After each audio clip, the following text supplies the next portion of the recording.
শীত নামি অহাৰ লগে লগে আমাৰ অসমৰ চৌদিশে আমি দেখিব পাওঁ যে গ্ৰন্থৰ অনুভৱ কেনেকুৱা হৈছে। আজি আমি সেই অনুভৱ ল'বলৈ আজি সোমাই যাওঁ গ্ৰন্থমেলাৰ বাকৰিত। আহক। মই পঢ়ি আছোঁ বৰ্তমান। এখন মই যোৱা বছৰেই কিনিছিলোঁ 2024 ডিচেম্বৰত। তেওঁৰ পিতৃয়ে তেওঁৰ ওপৰত যিখন লিখিছিলে আৰু পিতৃদৃষ্টিত জুবিন, সেইখন মই কিনিছোঁ বৰ্তমান আৰু সেইখনেই পঢ়িছোঁ আৰু বাকী বিশেষ একো কিনা নাই। বহুতখিনি আহিছে দেখিছোঁ, কিন্তু মোৰ মতে তেওঁৰ বিষয়ে যথেষ্ট গৱেষণাৰ পাছত লিখিলে ভাল হয়। তেওঁৰ বিষয়ে জানিবলগীয়া বহুত মানুহে আমি এতিয়াও বহুত বাকী আছে। অকণমান সময় লৈ অকণমান ভালদৰে লিখিলে ভাল হয়, তেতিয়া মই নিশ্চয়কৈ কিনি আৰু পঢ়িম।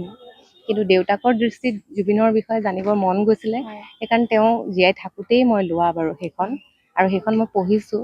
সেইখন যথেষ্ট তাত যথেষ্ট তথ্য পোৱা গৈছে আৰু যথেষ্ট ভাল কিতাপ হয় আৰু সেইখন।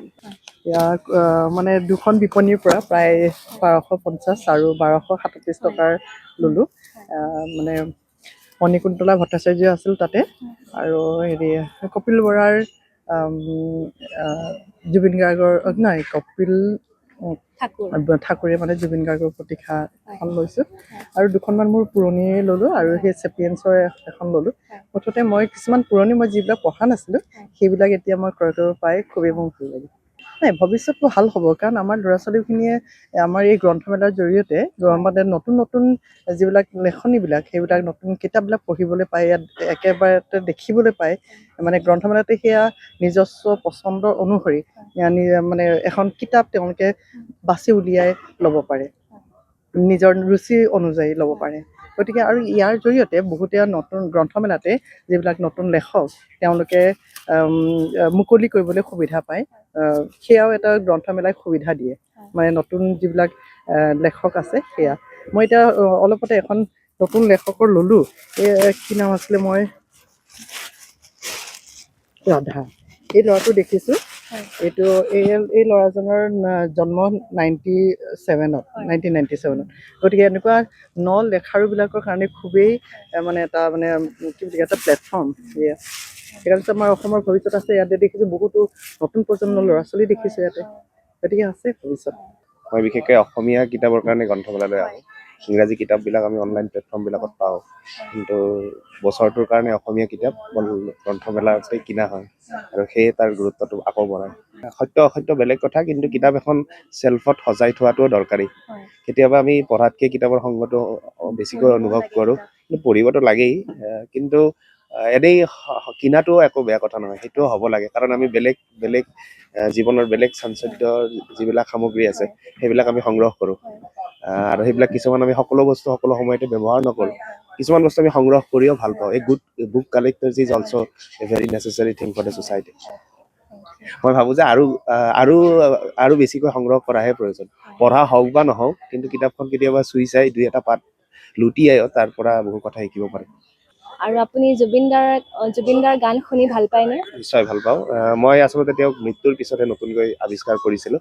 আগতে তেখেতৰ গাম্ভীৰ্য মই সিমান অনুভৱ কৰা নাছিলোঁ, কিন্তু মৃত্যুৰ পিছত তেওঁৰ জীৱনশৈলীৰ বিষয়ে বেছি ভালকৈ জানিব পাৰি এই গুৰুত্বটো অনুভৱ কৰিছোঁ যে অসমীয়া সমাজত তেওঁ কিমান দৰকাৰী আছিল। মই আচলতে কিতাপ কৰিবলৈ আজি প্লেনটো লৈছোঁ। আমাৰ নিজৰ এখন ষ্টল আছে, তাৰমানে মোৰ নিজৰ আমাৰ সংগঠনৰ ইলোৰা বিজ্ঞান মঞ্চ, আমি মুক্ত চিন্তা বুলি এখন দোকান দিছোঁ। ইয়াত অন্ধবিশ্বাস আৰু কুসংস্কাৰৰ বিৰুদ্ধে কিতাপবিলাক আমি তাত বিক্ৰী কৰিছোঁ। মই আজি মোৰ এজন নাতিয়ে কিছুমান কিতাপ কিনিলৈ কৈছে, সেইকাৰণে মই আজি এইবিলাক লৈছোঁ। মই কিতাপলৈ অহাই নাই, মই তাতে বহি থাকোঁ সদায়। গ্ৰন্থমেলাই কিন্তু অসম গ্ৰন্থমেলাই ফাইট কৰিছে বুলি মই বিশেষ কৰিবলৈ নাযাওঁ, বৰ বিশেষ দিবলৈ নাযাওঁ। কিন্তু কোনোবা হেৰিবিলাকে গ্ৰন্থ হিচাপে কিন্তু অসমৰ গ্ৰন্থ কিছুমানে হয়তো ৱৰ্ল্ডত কিছুমান স্থান পাইছে, কিন্তু গ্ৰন্থমেলা বুলি ক'লে যে বেলেগত যে আমাৰ গ্ৰন্থমেলা কিবা নাম কৰিছে মই নাজানো। আৰু কেনেকুৱা ধৰণৰ কিতাপ আপুনি পঢ়ি ভাল পায় বা ক্ৰয় কৰে? মই লিটাৰেচাৰ ষ্টুডেণ্ট হয়, চ' অভিয়াছলি চব জনৰা বেচিকলি মোৰ এটেচমেণ্ট আছে গ্ৰীফৰ লগত, কেনেকৈ গ্ৰীফ পৰ্ট্ৰে কৰে মানুহে, আৰু কেনেকৈ গ্ৰীফটো এটা হেপ্পী মুমেণ্ট হ'ব পাৰে। চ' এনেকৈ আজি বহু দিনৰ পিছত মই অসম গ্ৰন্থমেলালৈ আহিছোঁ। মই টাইম নাপাওঁ আহিবলৈ, কাৰণ ইয়াত নাথাকোঁ, বাট তেনেকৈ ইয়াত ভাল লাগিছে। কিন্তু মানুহবোৰ কম হৈ গৈ আছে যিমান দেখিছোঁ। আগতে পূৰা ফিল্ডখনত হয়, এতিয়া এটা ছাইড হৈ গৈছে। বাট তেনেকৈ ভাইবটো এতিয়াও ভাল লাগে, মানে এতিয়াও ভাল লাগে আহি। কিতাপৰ গোন্ধ, নতুন নতুন কিতাপ, অৰুপা পতংগীয়া কলিতাৰ কিতাপ, মাইনী মহন্তৰ নতুন কিতাপ ওলাইছে, সেয়া ভাল লাগিছে।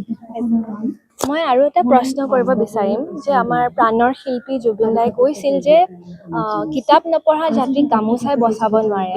আপোনাৰ মন্তব্য জানিব বিচাৰিম। একজেক্টলি হয় কথাটো, কাৰণ কিতাপে নিজৰে এখন পৃথিৱী খুলি দিয়ে, আৰু তাৰ পৰা আমি কিমান কম্পেশ্যন কি হয় বা বেলেগ বেলেগ ইম'শ্যনছবোৰ আমি বুজি পাওঁ। আৰু কিছুমান বস্তু যোনবোৰ আমি সদায় সাধাৰণভাৱে দেখি থাকোঁ বা আমি মানো যে সাধাৰণ হয়, বাট দেন কিতাপৰ সেই যোনবোৰ কাব্যিক বাক্যবোৰ আছে তাৰ থ্ৰুৱেদি কেনেকৈ মানে মানুহৰ মন চুই যায়।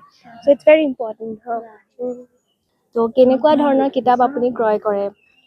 মই ৰিচেণ্টলি মোৰ হাতত আহিছিলে if on a winter's night a traveller বুলি, ইটালো কেলভিনৰ। তাত মানে stream of consciousness obviously Virginia woolfৰ সেই বস্তুটো মানে ইয়াত কেনেকৈ দেখাইছে, আৰু মানুহে মানে যে কিতাপ পঢ়ি আছে আৰু ৰাইটাৰজনে যেতিয়া কমিউনিকেট কৰে ইন ফাৰ্ষ্ট পাৰ্চন, চ' সেই বস্তুটো বহুত ভাল লাগে। চ' মই ফাৰ্ষ্ট পাৰ্চন নেৰেটিভছবোৰ পঢ়ি ভাল পাওঁ, থ্ৰিলাৰ এণ্ড এগেইন চাইকো এনালিচিছৰ কাৰণে, বা অভিয়াছলি মাৰ্কচিজমক এৰিব নোৱাৰে কোনেও। চ' সেইবোৰ অল অফ দেম টুগেডাৰ।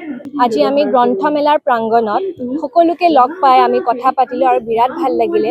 আৰু আশা কৰোঁ যে আমাৰ ব্যস্ত লোকৰ লগে লগে আমাৰ নৱপ্ৰজন্মও যাতে কিতাপ পঢ়াৰ যোনটো উৎসাহ আৰু আগ্ৰহ সদায় সজীৱ কৰি ৰাখে। ধন্যবাদ।